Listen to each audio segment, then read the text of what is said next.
Welcome back. You're still watching the Afia Morning Show. Now we begin our discussions, and this one is more or less a breaking story. Now, a building collapse in Umuahia's low-cost housing estate injured residents at about 4:30 on Saturday morning, bringing to the front burner the dangers of abandoned structures. The victims are reportedly receiving treatment at a nearby hospital. Now, the collapsed building is reportedly linked to a prominent politician, as alleged Chief Ikechi Emenike. Many similar structures in Umuahia and Aba pose threats due to neglect and potential collapse. The Abia State Government is now urged to identify and assess these structures, demolish unsafe ones, and take decisive action to prevent further tragedies. Joining us now from the scene of this tragic collapse is Deputy Chief Correspondent, Afia TV, Emmanuel Nwazue. Emmanuel, good morning. A very good morning to you. A very good morning, Emmanuel. Thank you for having me. Good morning. Morning. Welcome.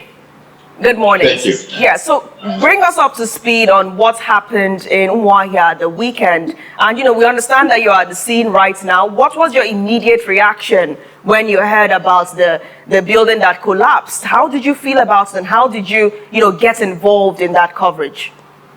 Well, my concern was about loss of life, but thankfully there was no loss of life in this case. But it is better seen, than being told of what has happened.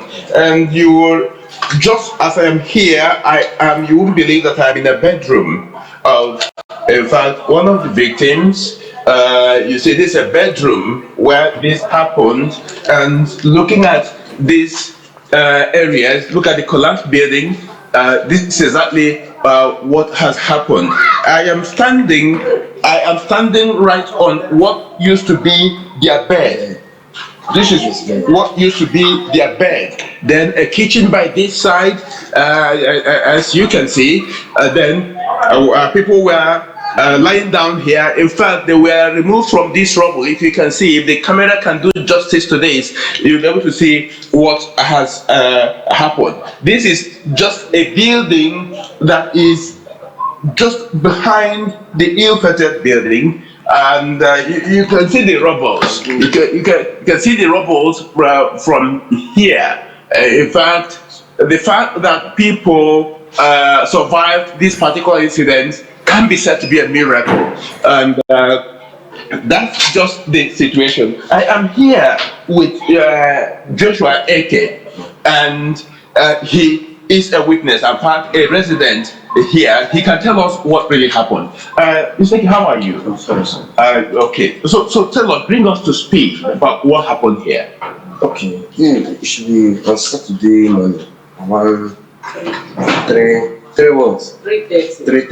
a.m. So I was called my elder brother called me that this was happened, and I rushed here to come confirm if it's true or not. So when I came here, I was heard by the neighbor. They're telling me that they are telling me that the building collapsed, and this is the room, this is the bedroom they are sleeping. So even if you can look under this room, this is where the neighbors they start removing those things to make sure that they save the life. So this is how it happens. But we really thank God that we didn't lose any life. Yeah. Okay, so what's the situation now? The people who were rescued from here, where are they? They are in the hospital. Do you know which of the hospitals? Of course.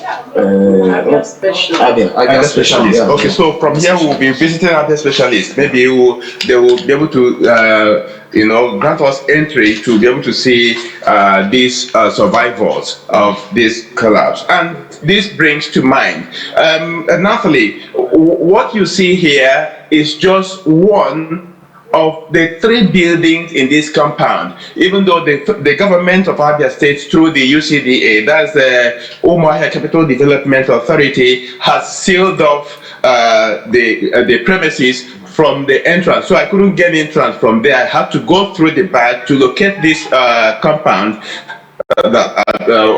situated behind that particular building. So this is where I am. In fact, here are some other people. Please, can you talk to me? Come, please. All right, tell me your name, sir. So my name is Chief Emmanuel. Okay. Yeah, this is my wife. Is living here. This house is falling of my wife and my children. So guys, whatever. Okay. So yeah, this. Oh, you were living in Enugu. Yes. All right, Emmanuel, we're having a little challenge seeing your witness. If you can drop the camera a little bit so that we can see your witness clearly. Go ahead. Okay, can you see? Okay. Yes, all right. Go ahead. Go ahead. So I'm in Enugu. I just come back around 4 o'clock in the morning. They called me. So I now come and see what's happening. See what. So I have to go to hospital and see them. See what's happening here. Okay. Everything. All right. So, now, with this, what would you be calling for, especially as a form of recompense? Would you be calling for any government intervention? Yeah. So after I'm calling, let me come and help me. So now I don't have anything here. All my things now is damaging. All my property, nothing is here again. That my wife is struggling. Nowhere to live. 3 days now. I just can't around. No food to eat. Everything my people lost. Come out. Everything here is lost. No clothes, no property, not everything here is lost. So, As a living witness as well. okay, you were a living witness. Please come closer. Because my room is the next door. If you go through the back or if you enter there, you see that everywhere is destroyed. We are all stranded. That very day that thing happened, we are sleeping around 3:30 a.m. The incident happened. And all I can hear is save my mother. And I had to ask my husband, use your leg and break the door. And my husband used his leg and break the door. As we entered into this very room, we did not see anybody, even the bed. This blood covered everything with 5 months baby lying on this bed. And 12 years girl, her second daughter and the mother. I was shouting, crying, and God, because that is God's intervention. With God's intervention, we can be able to rescue them. The baby, everybody is alive. I just want to give God all the glory, but let the government help us. All the houses here, all of them are condemned. We are all spotting. We don't sleep here. Every night, we will just go out and find a place to sleep. If the person allows you to enter and sleep in their house, you will come in and sleep in their house. If they do not allow you, you will have to go and find a place to squat and sleep. So we'll be squatting. Every of our properties that we destroyed. Let the government help us. Let them help us because we are stranded. Thank you very much. Thank you, sir. So, Natalie, you can see that many people, were affected by this, not just those who were immediately, trapped here and were rescued, but their neighbors also. Maybe we'll go out of this particular enclosure. Let me show you how this particular compound is, and maybe you have a glimpse of the E-Fete building from the outside. All right. Now, as you do proceed outside the building, I'd like us to have a conversation just to create more clarity for our viewers. So this building was basically collapsed as a result of the, shall we say, domino effect from the other building that fell, right? Yes, the building that fell, collapsed on another building, yes, where these rescued victims were. All right. You understand? So yes, it's not that they are occupants of the E-Fete building. They are not. But so that building collapsed on this one that you're currently standing in. Yeah. What effort is being made by the Abia State Government to evacuate these individuals from that building that now fails all structural integrity tests, because definitely it is already halfway to the ground? So what effort is being made to evacuate these people from that building? Because even watching everyone in there, I can see my anxiety spiking, wondering if it's going to now collapse fully. What effort is being made to evacuate those residents out of the building? The fact is that that has not been established, beyond the fact that the affected building, that's the building itself, the other compound, had been cordoned off. Okay, that myself, I was not able to gain entrance into that particular premises, but the one affected by that particular collapse behind. So that's why I wanted to show you, how this place is. You can see this is just the compound. If you look at the compound, you see the entire compound. All right, okay? let's take a look at the building from outside.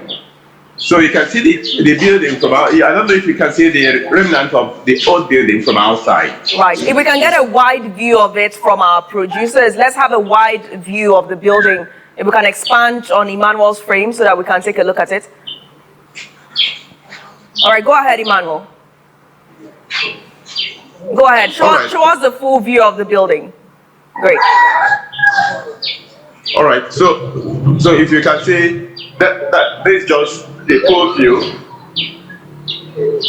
That's the other one behind, but this is where the people affected were living. This is the compound where the affected people, were living or are still living up till this moment. But their neighbors are already at the hospital. So you see what's really happening at the moment. Let me come in there now. You've been able to assess, allegations that this collapsed building, well, not this one, but the one that actually led to the collapse of this one, a section of it, is linked to one Chief Ikechi Emenike, who is a prominent politician in Abia. What efforts has he made to come on ground to assess the damage that his collapsed building has caused to others? And there are also reports that this particular politician is linked to a lot of abandoned buildings in Abia. Where is Chief Ikechi Emenike as alleged in all of this? Well, that particular contact has not been made as to where the said owner of the building, maybe, or what they are saying at the moment. The only thing that we have been able to, hear from the government is that the place that they will run an integrity test on the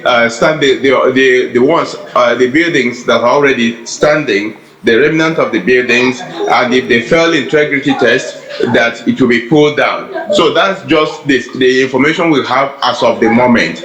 So we do not know what actions or further actions that the government will be taking at this moment. And so we're not seeing the presence of the politician as alleged who the building belonged to in all of this. Not in the meantime. But let's take this to the agencies right now. We're talking about the Abia State Urban Planning Authority and the Fiscal Planning Board. Are they doing enough? Or they're somewhat, dampened by or weakened by political influences? It is very, very hard or difficult to say at this moment whether or not there is lack of political will, to make any enforcement. But today is State Executive Council meeting, and by now government officials are, sitting, having an executive council meeting. We do not know whether this will be brought up at the ESCO. If it will be brought up at the ESCO, well, the briefing at the end of the day, when journalists will be briefed, about the outcome of today's State Executive Council meeting, we'll be able to know whether there is any action that the government will be taking, apart from the fact that it has evacuated the victims to government-owned hospitals and cordoned off this place with a promise to run an integrity test on the buildings that are still standing. Okay, but I want to ask this question. Are there penalties attributed to such events in Abia State? Well, there's none I can tell about at the moment. It may exist, but I am not privy to such penalties or people held culpable for similar actions. I do not know about that. Okay. All right, Emmanuel. Thank you for bringing us up to speed on this development. I mean, we look forward to your holistic reports that will definitely meet our screens tomorrow. Thank you once again for being there. We hope to see the victims of this ripple effect of the other collapsed building recovering smoothly. We hope to see them surviving this devastating incident. Thank you, Emmanuel, for making our time to be with us. Thank you very much, Prof. Thank you very much for having me. Thank you. And if this information proves to be true, as people are alleging that the building that collapsed that led to the impact on this second building, if it is true that that building belongs to the politician, Chief Ikechi Emenike, this is also a call out to him to please do what he can to ameliorate the sufferings of those individuals, and to also check some of the structures that are being put up in his name as alleged, make sure that they are speedily completed and that they are passing all the integrity tests due. Very important. Right. So we're going to keep looking out and, of course, investigating other risky structures across the Southeast region. The morning show returns in just seconds as we segue back to the Igbo Global Icon Awards that is coming up in November. I'll be joined by the Commissioner for Culture and Tourism, Demugochi Madueke, as well as Ambassador Louis Unabweze, as he brings us up to speed on developments so far in this epoch-making events coming our way soon. Stay tuned.